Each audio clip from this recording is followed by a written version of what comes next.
put it on record, would you? Sure. When you're ready to roll, everyone. Sounds like Josh is keen. Who?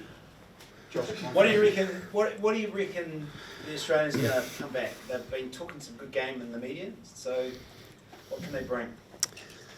Oh, they've talked. Someone's late. Come on, Liam. You buying the round, man? Is that you? Yeah, maybe get your beer, Josh. Boy. No, that's 1, 2, 3, 4, 5, 6, 7, 8, 9, 10. That's about 15 beers, mate. Oh, look, they've made some. Clearly, I think they're going to go out and try and be more aggressive. That seems to be the word that we're hearing, and they've said that they want to take us on a little bit more. So that's the response we'd expect out of them, and pretty intrigued that they're trying to pile pressure on us. But it's a Bledisloe Cup series. They're 1-0 down. I'm pretty sure there's a bit of pressure on them too. We want to win it. They say you've, quote, lost a bit of your aura, pushed the laws and the line out. Is that just usual fodder? Well, when we say they say, I think a young winger who just played his first test said that, so maybe he was a little bit misquoted, I don't know. Yeah, But what's the extent of Anton's knee knock? has a slight medial strain. Happened near the end of the game. It didn't seem that bad, but Sunday, Monday, it really showed itself. So, but pretty minor. Was it pretty straightforward to just put Rico in the 13 jersey? Yep, yeah, it was. I'm delighted with Rico at the moment, and so it forced our hand with a change. It's fair to say I think I was pretty happy to put Anton out there again and to keep that combination going after last week. But these things happen, but Rico's in a great spot. Fozzie, the fact that you've more or less left your team intact, the injury shuffled, does that indicate that you saw enough from them last week to give them another crack this week, and you feel you'll get some growth? Oh, we need growth, and so I think the best way to get growth at this stage of the season is to keep developing the combinations. And there's a lot of lessons got from last week, and whilst there's a lot been said about the things that didn't go well, there were a lot of things that did go well, and we've got to make sure we enhance those opportunities again. And TJ was originally going to make his return via NBC, but obviously he's straight back into the team this week after Finlay's injury. What's behind sort of the decision to move him into the reserve role over Grade? Well, first of all, it's not TJ's fault. He didn't play last week, really. It was a disappointing thing with Finlay's injury, and the plan was to give him a couple of weeks in our environment and maybe hopefully playing for Wellington. That part didn't eventuate, but I think it's just a chance to get him back involved, and so it's that's more of a straight swap just to get TJ back in there and give him an opportunity to get back on the park. So certainly not an indictment on Brad at all, and I'm pretty sure that competition will keep growing. And Finlay, what's the update on his actual injury status at the moment? He's obviously gone back to Tasman. He's got a small muscle tear in his shoulder. They're talking sort of 4 to 6 weeks.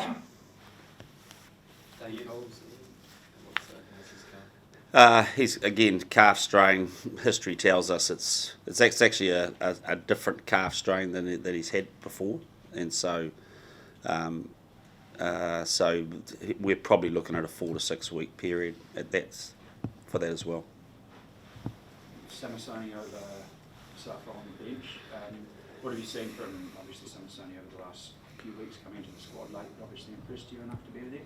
Yeah, settled in well, done what we've asked him really, really well, and we had a strategy with the Suffo to send him back and play for Wellington. He did that. I think that was a really positive for him, and we just felt that again the desire to keep the combinations going, to maybe try and to really grow the growth in our game was the reason behind keeping Samasoni there.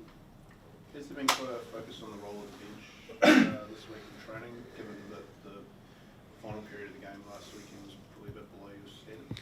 Yeah, no doubt. It's and you got to remember that the bench is not just the numbers 16 to 23. It's the 15 players that are on the field at that point, and so we had some moments that we knocked off a little bit. We got seduced, I think, by the score line, and so that was the major concern. And I think once we started to chase our tail, we lost a little. We got a bit flustered. So I wouldn't say it's an easy fix, but there's certainly a lot of desire to play for 80 minutes. Is there a theme in the penalties that we're giving away to an extent that's been worked on this week? What's the We certainly want to be a little bit more disciplined in parts of the game. I mean, it came in clusters, and it was probably exaggerated a little bit in that last quarter when, again, I think we mentally we switched off a little bit because of the scoreline, and that's disappointing. And we're not hiding from that fact, and we've got to be better at that. But for the balance of the game overall, I think when you look at the penalty count, it wasn't too bad for large parts of it, and it was just parts that we sort of mentally just toned off a little bit, and then we started to lack our discipline, particularly on the offside line, and they're ones we can control. You're always going to get some that you might agree or disagree with, but there was enough there that we could control directly that we've got to own. The PM in the last hour or so is saying that from early October they may look at if people are fully vaccinated, they can come home and not have to isolate or go into MIQ anyway. Does that change the hope of having the South Africans here, or are you resigned to having to go away for a fairly long length of time? Oh, we've got a whole lot of options, and one is staying away for a long time. And what we do know is that's the likely option unless things change. So, today we heard they're looking for some options of different types of quarantining for those that are fully vaccinated, which we will be. And with a bit of luck, we're playing in the right parts of Australia where COVID is less of an issue, and so maybe that increases our options, come mid-September. So, so we don't know that yet, but I guess there's a bit of hope that it may not be a big, long stint, but not too worried about that right now because it is what it is, and we can't control it. But what we can control is controlling a game of performance on Saturday, playing for a Bledisloe Cup in the opening game in a rugby championship, and sets ourselves up really, really well. The last couple of days here, a lot's been made of, or coming to the spotlight, athlete wellbeing, looking after athletes on and off the field and mental health. And how important is that to the All Blacks, and how much has that even changed since you first came into this team? Oh, dramatically, really. It's I think we've always had a concern. Part of this job is making sure that people deal with the pressure of the environment the right way. So that side of it's not new. I think it's certainly talked about more now, which is outside the environment, which is great, and making sure that we've got avenues to give players sort of the help they need has always been part of our mantra. I think we've now got a new layer of environmental pressure around us. When you look at COVID, you look at life, and it's nothing's going to plan from one sense, and that creates anxiety. And so we just got to make sure we've got an open, honest, vulnerable environment that we deal with that in the right way. Because if you push COVID to one side, you've always got the fact that guys are selected one week, maybe not selected from season to season, and that can sometimes take its toll, I suppose. Yeah, look, selection's tough, and ultimately, if everyone's focus is purely on selection, then there is a sense of success and failure each week, isn't it? But we try to make sure we're giving huge value to the squad, to the work that goes on from the players who aren't playing, and I think part of the mental health thing is allowing people to control what they can control, and what they can control is their performance and how they go about that. So how they train and how they prepare, and if they don't get selected, well, that's kind of just one man's decision, isn't it? And they're not in control of that. So just relaxing a little bit, and then just go and work a little bit. Keep working on their own game. Relatively late announcement that red cards will be 20 minutes for the rugby championship. Is that something you've been advocating for?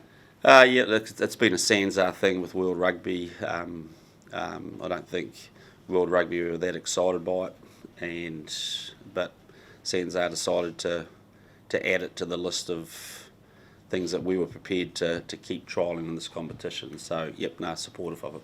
Ian, what's Shannon's situation in the squad at the moment? Because around about the time of his legal situation, you said you'd work with him, support him, and then assess his situation going forward.